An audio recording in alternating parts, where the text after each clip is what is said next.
जय श्री हनुमान। दोस्तों, हनुमान जी का सागर पार करना।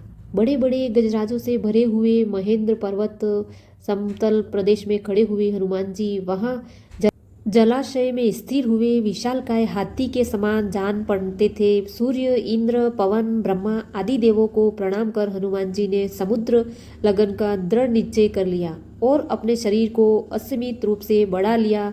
उस समय वे अग्नि के समान जान पड़ते थे। उन्होंने अपने साथी वानरों से कहा, हे मित्रों, जैसे श्री रामचंद्र जी का चौड़ा हुआ बाण वायु वेग में चलता है, वैसे ही तीव्र गति से मैं लंका में जाऊंगा और वहां पहुंचकर सीता जी की खोज करूंगा। यदि वहां भी उनका पता न चला तो रावण को बांधकर रामचंद्र जी के चरणों में लाकर पटक दूंगा। आप विश्वास रखें कि मैं सर्वथा कृतज्ञ होकर ही सीता जी के साथ लौटूंगा, अन्यथा रावण सहित लंकापुर को ही उखाड़ कर लाऊंगा। इतना कहकर हनुमान जी आकाश में उछले और अत्यंत तीव्र गति से लंका की ओर चले। उन्हें उड़ते ही उनके झटके से साल आदि अनेक वृक्ष पृथ्वी से उखड़ गए और वे भी उनके साथ उड़ने लगे।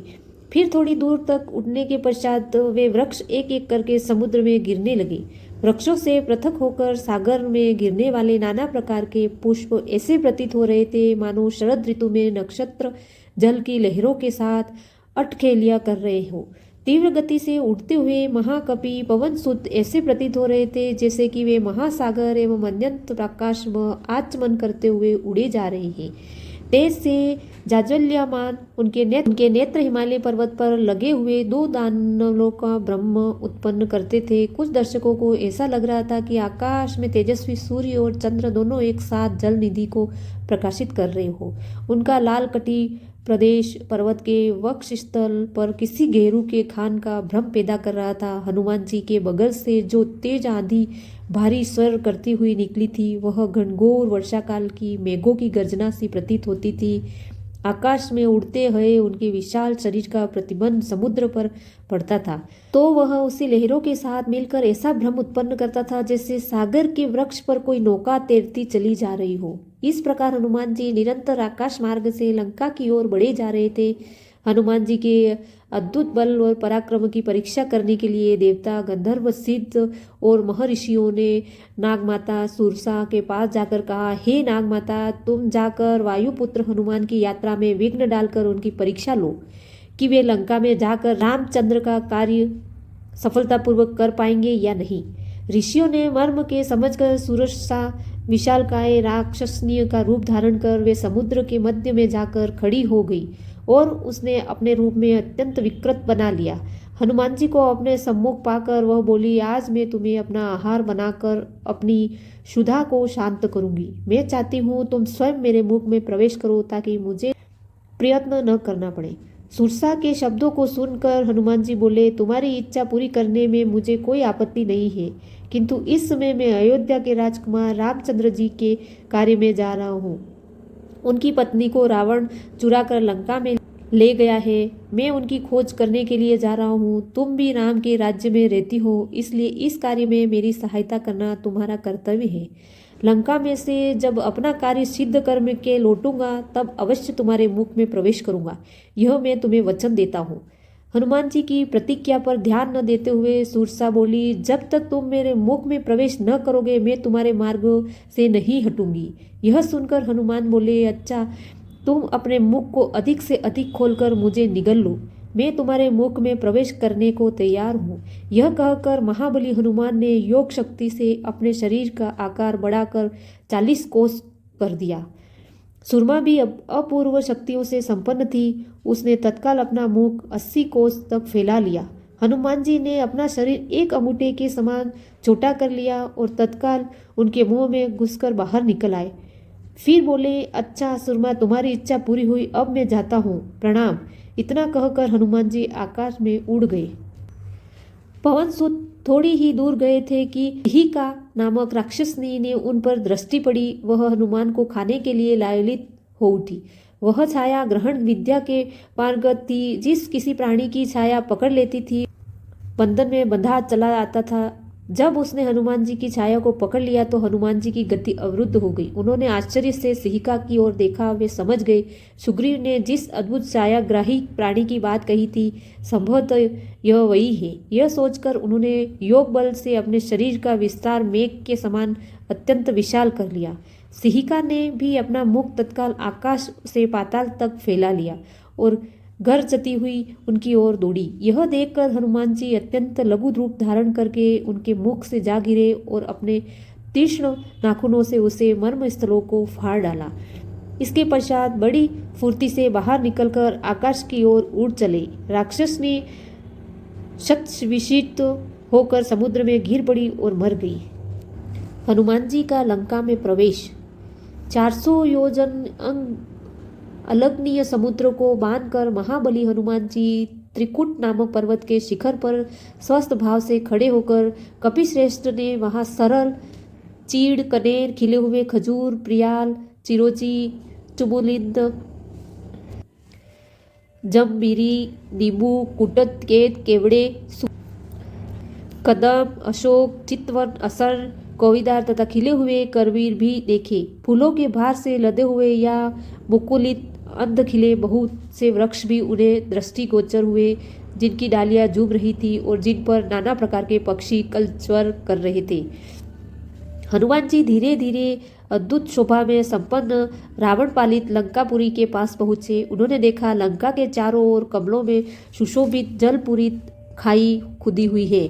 वह महापुरी सोने की चहार दीवारी से घिरी हुई है। श्वेत रंग की ऊंची ऊंची सड़कें उस पुरी को सब ओर से घेरे हुए थी।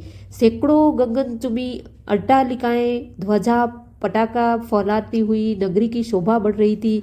उस पुरी के उत्तर द्वार पर पहुंचकर वानर वीर हनुमान जी चिंता में पड़ गए। लंकापुरी भयानक राक्षसों से उसी प्रकार भरी हुई थी जैसे कि पाताल की भोगवतीपुरी नागों से भरी हुई रहती है। हाथों में शूल और प्रतिश लिए बड़ी बड़ी डाढ़ी वाली बहुत से शूरवीर घोर राक्षस लंकापुरी की रक्षा कर रहे थे। नगर की ओर भारी सुरक्षा के चारों ओर समुद्र की खाई और रावण जैसे भयंकर शत्रु को देखकर हनुमान जी विचार करने लगे। यदि वानर वहां तक आ जाए तो भी वे व्यर्थ ही सिद्ध होंगे, क्योंकि युद्ध द्वारा देवता भी लंका पर विजय नहीं पा सकते। रावण पालित इस दुर्गम और विषम संकटपूर्व लंका में महाबाहु रामचंद्र जी आ भी जाए तो क्या कर पाएंगे। राक्षसों पर सामदान और भेद की नीति का प्रयोग असंभव दृष्टिगत से हो है। यहाँ तो केवल 4 वेशशाली वानरों अर्थात बलिपुत्र अंगद, नील, मेरी और बुद्धिमान राजा सुग्रीव की ही पहुंच हो सकती है। अच्छा, पहले तो पता लगाओ कि विदेह कुमारी सीता जीवित है या नहीं। जनक किशोरी का दर्शन करने के पश्चात ही मैं इस विषय में कोई विचार करूंगा। उन्होंने सोचा कि मैं इस रूप से राक्षसों की इस नगरी में प्रवेश नहीं कर सकता, क्योंकि बहुत से क्रूर और बलवान राक्षस इनकी रक्षा कर रहे हैं। जानकी की खोज करते समय मुझे स्वयं को इन महातेजस्वी, महापराक्रमी और बलवान राक्षसों से गुप्त रखना होगा। अतः मुझे रात्रि के समय ही नगर में प्रवेश करना चाहिए और सीता का अन्वेषण का यह समयोचित कार्य करने के लिए ऐसे रूप का आश्रय लेना चाहिए जो आँख से देखा न जा सके, मात्र कार्य से ही अनुमान हो कि कोई आया है। देवताओं और असुरों के लिए दुर्जट लंकापुरी को देखकर हनुमान जी बारंबार लंबी सांसें खींचते हुए विचार करने लगे कि किस उपाय से काम लूँ जिससे दुरात्मा राक्षस राज रावण की दृष्टि से ओझल रहकर मैं मिथिलेश चंदनी जनक किशोरी सीता जी का दर्शन प्राप्त कर सकूं। विवेकपूर्ण कार्य करने वाले दूत के कारण बने बनाए काम भी बिगड़ जाते हैं। यदि राक्षसों ने मुझे देख लिया तो राम का अनर्थ चाहने वाले श्री राम का यह कार्य सफल न हो सकेगा। अतः अपने कार्य की सिद्धि के लिए रात में अपने इसी रूप में छोटा सा शरीर धारण करके लंका में प्रवेश करूंगा और घरों में घुसकर जानकी जी की खोज करूंगा। ऐसा निश्चय करके वीर ने वानर हनुमान सूर्यास्त की प्रतीक्षा करने लगे। सूर्यास्त हो जाने पर रात के समय उन्होंने अपने शरीर को छोटा बना लिया, उछलकर उस रमणीय लंकापुरी में प्रवेश कर गए। लंका में सीता जी की खोज। इस प्रकार से सुग्रीव का हित करने वाले कपिराज हनुमान जी ने लंकापुरी में प्रवेश कर मानो शत्रुओं के सिर पर अपना बायां पैर रख दिया। वे राजमार्ग का आश्रय लेकर रमणीय लंकापुरी की ओर चले। वहाँ उस स्वर्ण निर्मित विशाल भवनों में दीपक जगमगा रहे थे। कहीं नृत्य हो रहा था और कहीं सूर पी कर मस्त हुए राक्षस अनगढ़ प्रयास कर रहे थे। हनुमान जी ने देखा कि बहुत से राक्षस मंत्रों का जाप करते हुए स्वाध्याय के में तत्पर थे। कोई जटा बढ़ाए तो कोई मुड़ मुड़ाए। रावण के अनेक गुप्तचर भी उन्हें दृष्टिगत हुए। हनुमान जी ने नगर के सब भवनों का एकांत स्थानों को जान डाला, परंतु कहीं सीता जी दिखाई नहीं दी। अंत में उन्होंने सब ओर से निराश होकर रावण के उस राजप्रसाद में प्रवेश किया जिससे लंका के मंत्री, सचिव एवं प्रमुख सभासद निवास करते थे। उन सब पर भांति भांति निरीक्षण करने के पश्चात वे रावण के अत्यंत प्रिय बृहस्शाला की ओर चले। वहाँ की सीढ़ियाँ रत्न जटिल थी। स्वर्ण निर्मित वातायन दीपों के प्रकाश में जगमगा रही थी। स्थान स्थान पर हाथी दांत का काम किया हुआ था। छतें और स्तंभ मणियों तथा रत्नों से जड़े हुए थे। इंद्र के भवन से भी अधिक सुसज्जित इस भव्यशाला को देखकर हनुमान जी चकित रह गए। उन्होंने एक और स्फटिक के सुंदर पलंग एवं रावण को हुए मदिरा के मद पे पड़े देखा, जो कि अनित्य सुंदरियों से घिरे हुए था। उनके नेत्र अर्धनिर्मिलित हो रहे थे। अनेक रमणियों के वस्त्राभूषण अस्त व्यस्त हो रहे थे और वे सुरा के प्रभाव से अछूती भी नहीं थी। वहाँ भी सीता जी को न पाकर पवन सुत बाहर निकल आए। फिर हनुमान जी ने रावण के अन्य निकट संबंधियों के निवास स्थानों से सीता की खोज की, किंतु असफलता ही मिली। तत्पश्चात हनुमान ने रावण की पटरानी मंदोदरी के भवन में प्रवेश किया। अपने शयनागार में मंदोदरी एक स्फटिक से श्वेत पलंग पर सो रही थी। उनके शस्या के चारों ओर रंग बिखरी अद्भुत रूप से लावण्य, सौंदर्य एवं यौवन में देखकर हनुमान जी के मन में विचार आया कि संभवतः यहाँ जनक नंदनीय सीता है। परंतु उसी क्षण उन्हें मन में एक और विचार उठा कि ये सीता नहीं हो सकती, क्योंकि रामचंद्र जी के वियोग में पवित्रता सीता न तो सो सकती है और न इस प्रकार आभूषण आदि पहनकर श्रृंगार ही कर सकती है। तो वह स्त्री अनुपम लावण्यमयी होते हुए भी सीता कदापि नहीं है। यह सोचकर वे उदास हो गए और मंदोदरी के कक्ष से बाहर निकल आए। अकस्मात वे सोचने लगे कि आज मैंने पराई स्त्री को अस्त व्यस्त वेश में सोते हुए देखा कर भारी पाप किया। वे इस पर पश्चात करने लगे। फिर यह विचार कर उन्होंने अपने मन को शांति दी कि उन्हें देखकर मेरे मन में कोई विचार उत्पन्न नहीं हुआ, इसलिए यह पाप नहीं है। फिर जिस उद्देश्य के लिए मुझे भेजा गया है उसकी पूर्ति के लिए मुझे अनिवार्य रूप से स्त्रियों का अवलोकन करना पड़ेगा। इसके बिना मैं अपना कार्य कैसे कर पाऊंगा।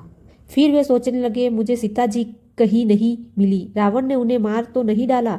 यदि ऐसा है तो मेरा सारा परिश्रम व्यर्थ गया। नहीं, मुझे यह नहीं सोचना चाहिए।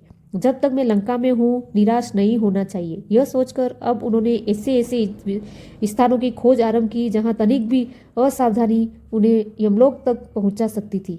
उन स्थानों में उन्होंने रावण द्वारा हरी गई अनुपम सुंदर नाग कन्याओं एवं किन्नियों को भी देखा, परंतु सीता जी कहीं नहीं मिली।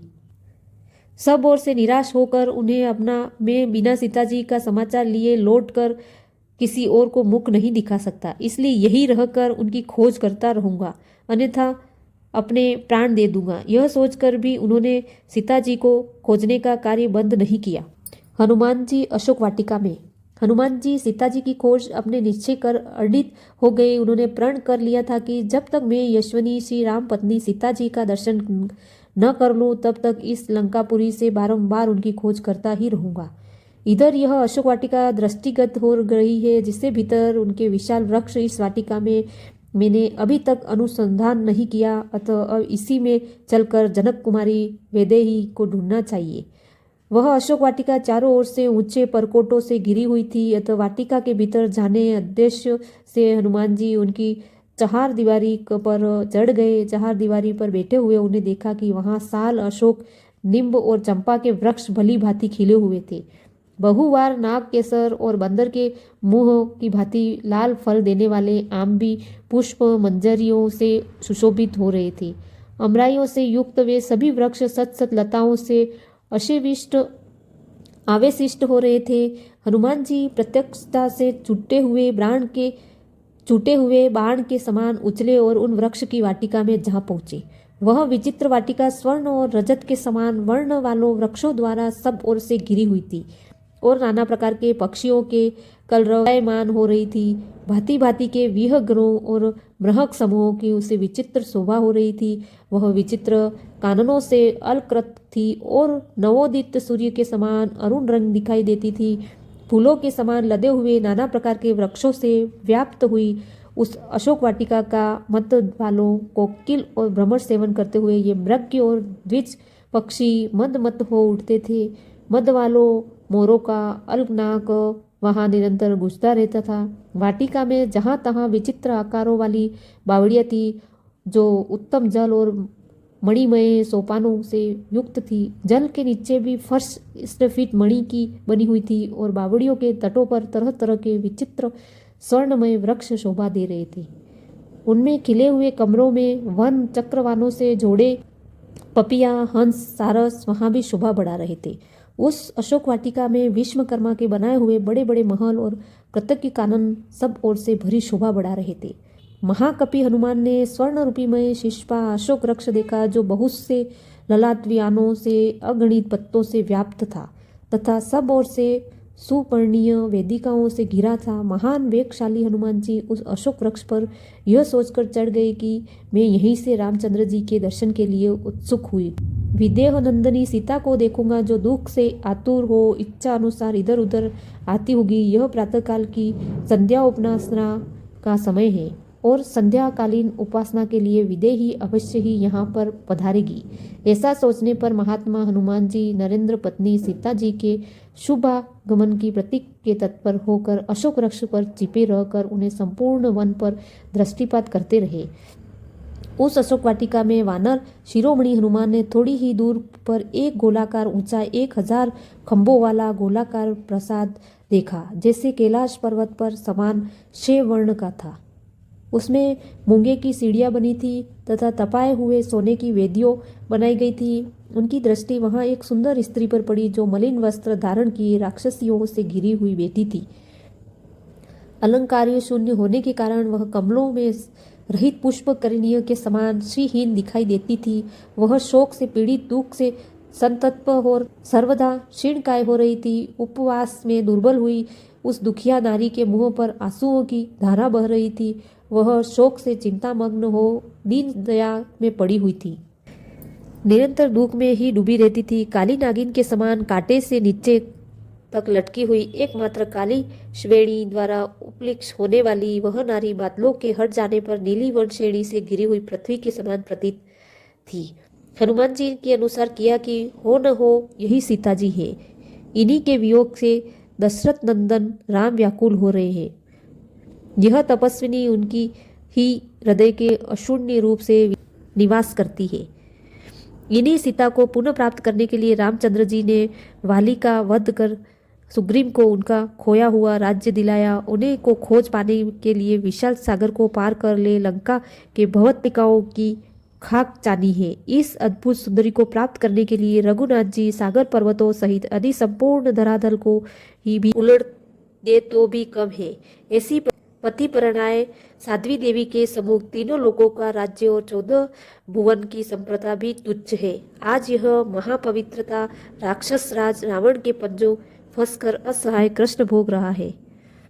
मुझे अब इस बात में तनिक भी संदेह नहीं है कि यह वही सीता है जो अपने देवता तुल्य पति के प्रेम का कारण अयोध्या के सुख वैभव परित्याग कर रामचंद्र जी के साथ वन के कष्टों को हंसकर झेलने के लिए चली आई थी, जिन्हें नाना प्रकार के दुखों को उठाकर भी कभी वन में आने का पश्चाताप नहीं हुआ। वही सीता आज इस राक्षसी घेरे में फंसकर अपने प्राणनाथ के लिए वियोग में सुख सुख कर काटा हो गई है, किंतु उन्होंने अपने सीतत्व पर किसी प्रकार की आँच नहीं आने दिया। इसमें संदेह नहीं, यदि उन्होंने रावण के कुटिल प्रस्ताव को स्वीकार कर लिया होता तो आज इनकी यह दशा नहीं होती। राम के प्रति उनके मन में कितना अटल स्नेह है इसी बात का से सिद्ध होता है कि ये न तो अशोक वाटिका की सुरम्य शोभा को निहार रही थी और न घेर कर बैठी हुई निशाचरियों को उनकी एक एक दृष्टि पृथ्वी के राम की छवि को निहार रही हो। सीता जी की यही दीन दशा देखकर भावुक पवन सूत ने नेत्रों को अश्रुधारा प्रवाहित हो चली। वे सूद बूद भूलकर निरंतर आंसू बहाने लगे। कभी वे सीता जी की दीन दशा को देखने थे और कभी रामचंद्र जी की उदास दुखी मुखमंडल का स्मरण करते थे। इसी विचारधारा से डूबते उतराते रात्रि का अवसान होने से प्राची का मुखमंडल उषा की ललिमा से सुशोभित होने लगी। तभी हनुमान जी को ध्यान आया कि रात्रि समाप्त प्राय हो रहा है। वे चैतन्य होकर ऐसी युक्ति पर विचार करने लगे जिससे वे सीता जी से मिलकर उन्हें वार्तालाप करके उन तक श्री रामचंद्र जी का संदेश पहुंचा सके। रावण सीता जी का संवाद। इस प्रकार फूले हुए वृक्षों से सुशोभित उस वन की शोभा देखते हुए और विदेह नंदिनी का अनुसंधान करते हुए हनुमान जी वह सारी रात प्राय व्यतीत हो चली। रात्रि जब मात्र एक प्रहर बाकी रही तो राम ने रात के उस पिछले प्रहर के 6 अंगों सहित संपूर्ण वेदों का विधान तथा श्रेष्ठ यज्ञों द्वारा यजन करने वालों ब्रह्मा राक्षसों के घर में वेद पाठ की ध्वनि होने लगी, जिसे हनुमान जी सुना। तदंतर मंगलवादों तथा श्रवण को सुखद शब्दों द्वारा महाबाहु दशमुखी रावण को जगाया गया। जगने पर महाभागी एवं प्रतापी राक्षस राज रावण ने सबसे पहले विदेह नंदिनी सीता का चिंतन किया। सीता के प्रति आसक्त का एवं काम के प्रेरित रावण ने सब प्रकार के आभूषण धारण कर तथा परम उत्तम शोभा से उत्पन्न हो अशोक वाटिका में प्रवेश किया। फूलस्तनीय नंदन रावण के पीछे पीछे लगभग 100 सुंदरियां भी थी। काम के अधीन एवं मन में सीता जी की आस लगाए मंद गति से आगे बढ़ता रावण अशुद्ध शोभा पा रहा था। काम, दर्प और मद से युक्त अचित्य बल पौरुष से संपन्न रावण के अशोक वाटिका के द्वार तक पहुँचने तक कपिवर हनुमान जी ने उसे देखा। यद्यपि मतिमान हनुमान जी अत्यंत अग्र तेजस्वी थे, यद्यपि रावण के तेज से तिरस्कृत से होकर सघन पत्तों को में घुसकर छिप गए। अनित्य सुंदरी राजकुमारी सीता जी ने जब उत्तमोत्तम आभूषण से विभूषित किया रूप यौवन से संपन्न राक्षस राज रावण को आते देखा तो प्रचंड हवा से हिलने लगी। कदली के समान भय के माथे थर थर कांपने लगी। सुंदर कति वाली विशाल लोचना जानकी ने अपने लगाओं से पेट और दोनों हाथों भुजाओं छिपा लिए रुदत करने लगी। निशान चर्यों से घिरी आसन रह सहित भूमि पर शोक विलह दीन सीता को रावण के ध्यानपूर्वक देखा तो दृष्टि से नीची किए एक एक पृथ्वी की ओर देख रही थी। ऐसी दुखी जानकी के पास आकर लंकापति रावण हंसता हुआ बोले, हे मृगयनी, मुझे देखकर तू अपने शरीर को छुपाने का प्रयत्न क्यों कर रही है? स्मरण रख, तेरी इच्छा के बिना मैं कदापि तेरा स्पर्श नहीं करूँगा। तू मुझ पर और मेरे कथन पर विश्वास रख और मैं इस प्रकार दुखी होकर अश्रु मत बहा। तेरी यह मलिन आभूषणित वेशभूषा को देखकर मुझे अत्यधिक पीड़ा होती है। तू संसार की सुंदर परियों में शिरोमणि है। अपने इस सौंदर्य तथा यौवन व्यर्थ नष्ट मत होने दे। यदि एक बार यह नष्ट हो गया तो फिर लौट कर नहीं आएगा। मैं फिर कहता हूँ, तू विश्व की अनुपम सुंदरी है, विधाता की अद्वितीय दृष्टि है। तेरे निर्माण में ब्रह्मांड ने अपना सारा कौशल और चतुराई लगा दी है, इसलिए तेरी रचना में उसने किसी प्रकार की कोई कमी नहीं रखी है। तेरे किस किस अंग की ओर सराहना करो, जिस अंग पर दृष्टि पड़ती है उसी पर अटक कर रह जाती है। मैं तुझे पूरे हृदय से अपनाना चाहता हूँ, इसीलिए तुझे कहता हूँ, तू राम का मोह छोड़ दे। मैं तुझे अपनी पटरानी बनाऊंगा। मेरी सब रानियों तेरी चरणों की दासी बनेगी। मैं भी तेरा दास बन रहूँगा। अपने भुज बल से अर्जित संपूर्ण संपत्ति तेरे चरणों में अर्पित कर दूंगा। जीते हुए समस्त राज्य तेरे पिता जनक को दे दूंगा। तू वास्तव में इतनी सुंदर है कि तुझे देखकर तो मुझे बनाने वाला स्वयं विधाता कामवश हो जाएगा। मेरी तो बात भी क्या है, इसलिए तू मेरी बात स्वीकार कर ले। राम से भयभीत होने की आवश्यकता नहीं है, कोई नहीं है। संसार में कोई भी मुझसे लोहा नहीं ले सकता। चल उठकर खड़ी हो जा और सुंदर वस्त्र आभूषण धारण कर के मेरे साथ रमण कर। हे कल्याणी, चल कर तू मेरे ऐश्वर्य को देख और उन कंगाल वनवासी को भूल जा। तू ही सोच, राम के पास न राज्य है, न धन है, न कोई दास है, न सेना है और न कोई साधन है। फिर यह भी क्या पता है कि वह अभी जीता है या मर गया है। यदि जीवित भी हो तो भी न तो तू उसके पास पहुंच सकती है और न वह स्वयं ही यहाँ आ सकता है। अतः चिंता का परित्याग करके निश्चित रूप कर मेरे साथ रमण कर। रावण ने नीचे वचनों को सुनकर मध्य से तृण रखकर जानकी बोली, हे लंकेश, तुम्हारे जैसे विद्वान के लिए यह उचित होगा कि तुम अपनी मर्यादाओं का उल्लंघन न करो और मुझसे अपना मन हटाकर अपनी रानियों से प्रेम करो। स्मरण रखो, पापी और नीच भावना रखने वाले पुरुषों को अपने उद्देश्य में कभी सफलता नहीं मिलती। मैं उत्तम कुल में जन्म लेने वाली परिपराणाय पत्नी हूँ। तुम मुझे मेरे सतीत्व से कदापि विचलित नहीं कर सकते। अपने प्राण रहते हैं मैं तुम्हारे निष्ठा से परिपूर्ण वास्तवों को किसी भी दशा में स्वीकार नहीं कर सकती। यदि तुमने तनिक भी न्याय बुद्धि होती तो तुम अन्य स्त्रियों के धर्म की उसी प्रकार रक्षा करते जिस प्रकार अपनी रानियों के सतीत्व की करते हो। क्या इस लंका में ऐसा कोई समझदार व्यक्ति नहीं जो तुम्हें इस धारणा सी बात का बोध कराए? तुम तो नीतिवान बनते हो, फिर नीति का यह वाक्य कैसे भूल गए कि जिस राजा की इंद्रियां अपने वश में नहीं रहती वह चाहे कितना भी ऐश्वर्यवान हो अंत में रसालत को जाता है, उसका सर्वश्रेष्ठ नष्ट हो जाता है। दुर्बुद्धे, तूने अभी तक मुझे पहचाना नहीं है। मैं तेरे ऐश्वर्य, राज्य, धन संपत्ति के लोभ में नहीं फंस सकती। तेरा यह कहना है कि एक व्यर्थ का प्रलाप है कि रघुकुलमणि रामचंद्र जी से नहीं मिल सकती। अरे मूर्ख, वे तो सदैव मेरे हृदय में निवास करते हैं और मुझे कोई उनसे अलग नहीं कर सकता। मेरा उनका ऐसा अटूट बंधन है जैसा कि सूर्य का उसकी प्रभा से हो, इसलिए मैं उनकी हूँ और सदा ही उनकी रहूंगी। यदि तू सोच समझकर यह मान ले तो तेरा अपहरण कर एक भयंकर अपराध किया है और मैं तुझे लभ्य दान देते हुए वचन देती हूँ कि तू मुझे उनके पास पहुँचा दे तो मैं तुझे उन्हें क्षमा करवा दूंगी। यदि तुम अब भी अपनी हट पर अड़े रहे तो विश्वास करो कि तुम्हारी मृत्यु निश्चित है और तुम्हें उनके बाणों से कोई नहीं बचा सकता। इसलिए मैं फिर से कहती हूँ कि सावधान हो जाओ, अपने साथ लंका और लंका वासियों का नाश मत करो। इसी में तुम्हारी और तुम्हारे राक्षस कुल का कल्याण है। सीता जी के ये कठोर वचन सुनकर राक्षस राज रावण ने उन प्रिय दर्शना सीता को यह अप्रिय उत्तर दिया। लोक के पुरुष जैसे जैसे अनुनय विनय करता है वैसे वैसे ही उसका प्रिय होता जाता है, किंतु मैं तुमसे जो जो मीठे वचन बोलता हूँ त्यों तो तुम मेरा तिरस्कार करती जाती हो। तुम्हारे प्रति जो मेरा प्रेम उत्पन्न हो जा गया है वही मेरे क्रोध को रोक रहा है। हे सम्मुखी, यही कारण है कि वध और तिरस्कार के योग्य होने पर भी मैं तुम्हारा वध नहीं कर रहा हूँ। मिथिलेश कुमारी, तुम मुझसे जैसी कठोर बातें कह रही हो उनके प्रतिकार में तुम्हें कठोर प्राण दंड देना भी उचित है। हे सुंदरी, मैंने तुम्हारे लिए जो अवधि नियुक्त की है उनके अनुसार मुझे 2 महीने और प्रतीक्षा करनी है। तत्पश्चात तुम्हें मेरी शय्या पर आना ही होगा। स्मरण रखो, यदि 2 महीने बाद तुमने अपना पति स्वीकार नहीं करोगी तो मेरे रसोइयों मेरे कवलेवे के लिए तुम्हारे टुकड़े टुकड़े कर डालेंगे।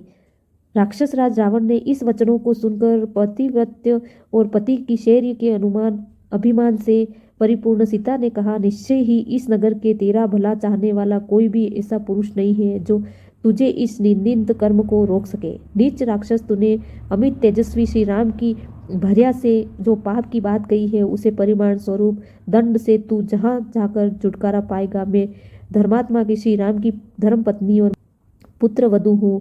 10 मुखी रावण तेरा तेज ही तुझे भस्म कर डालेगा के लिए पर्याप्त है। केवल श्री राम की आज्ञा न होने से और अपनी तपस्या की सुरभि रखने के विचार में से तुझे भस्म नहीं कर रही हूँ। निसंदेह तेरे वध के लिए ही विधाता ने यह विधा रच दिया है कि तू कितना वीर और पराक्रमी है।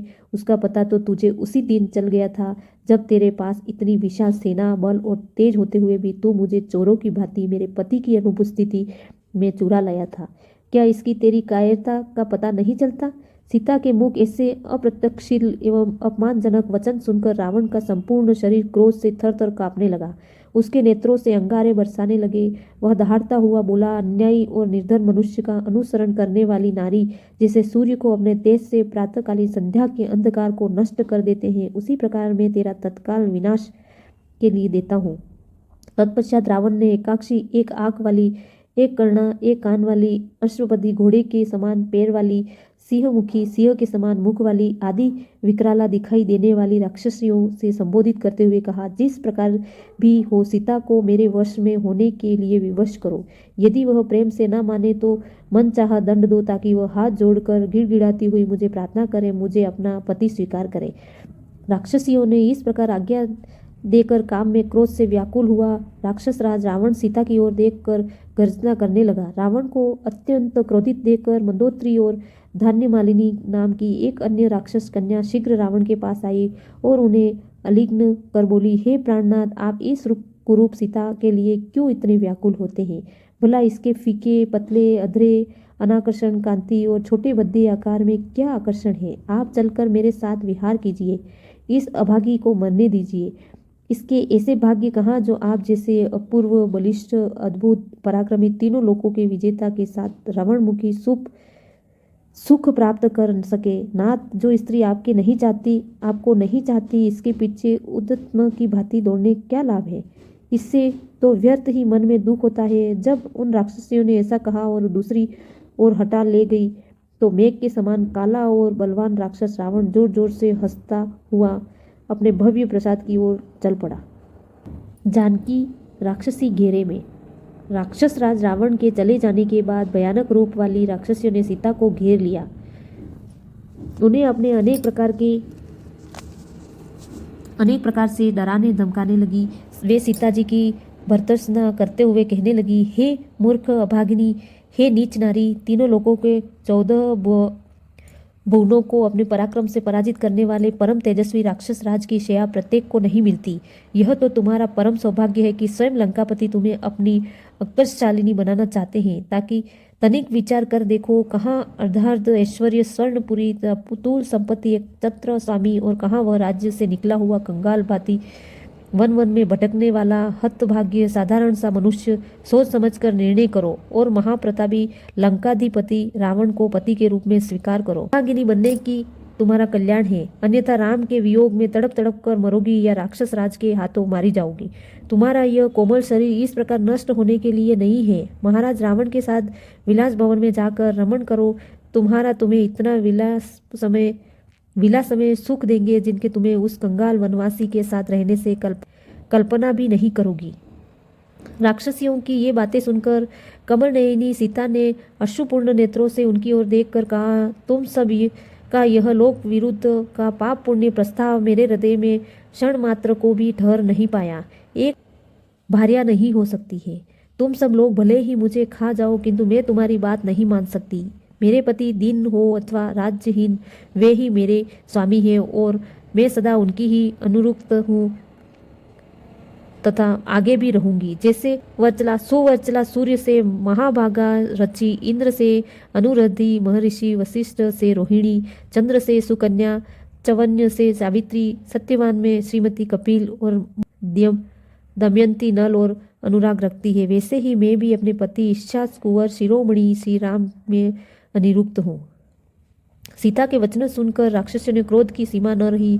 वे रावण की आज्ञा अनुसार कठोर वचनों द्वारा उन्हें धमकाने लगी। अशोक वृक्ष के चुपचाप छिपे बैठे हनुमान जी सीता को फटकारती हुई राक्षसियों की बात सुनते ही रहे। वे सब राक्षसियां कुपित होकर कांपती हुई सीता पर चारों ओर से टूट पड़ी।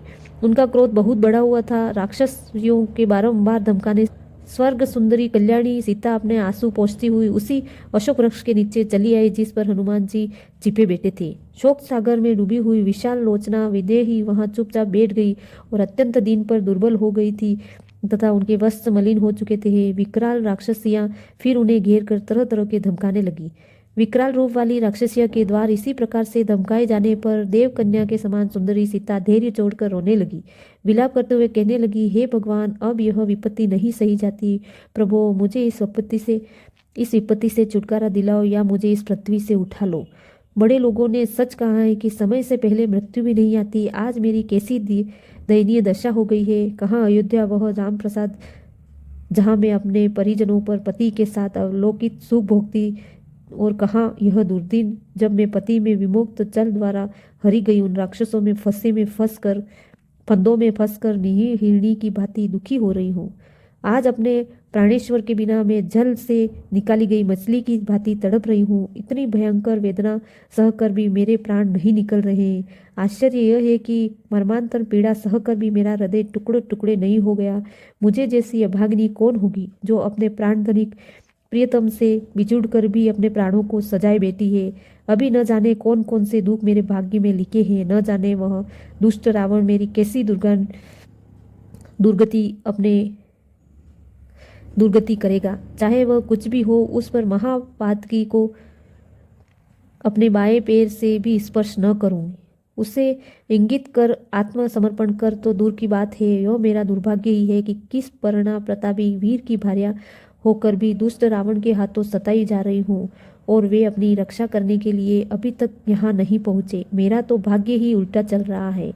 यदि परोपकारी जटायुराज इस नीच के हाथों न मारे जाते तो अवश्य राघव को मेरा पता बता देते और वे आकर रावण को विनाश करके मुझे भयानक यातना से मुक्ति दिलाते। परंतु मेरा मन ही कह रहा है कि दूषित रावण के पापों का घड़ा भरने वाला है। अब उनका अंत अधिक दूर नहीं है। वह अवश्य ही मेरे पति के हाथों मारा जाएगा।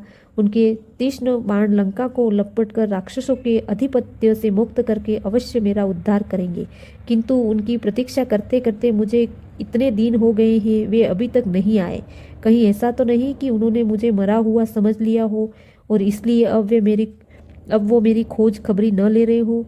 यह भी तो हो सकता है कि दुष्ट मायावी रावण ने जिस प्रकार जल से मेरा हरण किया, उसी प्रकार उन्हें जल से उन दोनों भाइयों का वध कर डाला हो।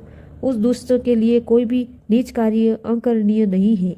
दोनों दशाओं में मेरे जीवित रहकर प्रयोजन नहीं है। यदि उन्होंने मुझे मरा हुआ समझ लिया या इस दुष्ट ने उन दोनों को वध कर दिया, तो भी मेरा और उनका मिलन जब संभव हो गया है। जब मैं अपने प्राणेश्वर से नहीं मिल सकती तो मेरा जीवित रहना व्यर्थ है। मैं अभी इसी समय अपने प्राणों को उत्सर्ग कर दूंगी। सीता जी ने इन निराश भरे वचनों को सुनकर पवन पुत्र हनुमान अपने मन में विचार करने लगे कि अब इस बात से कोई संदेह नहीं है कि यह ही जनक नंदनीय जानकी है और वो अपने पति के लिए वियोग से व्याकुल हो रही है। यही वह समय है जब इन्हें धैर्य से सबसे अधिक आवश्यकता है। हनुमान जी सीता भेंट।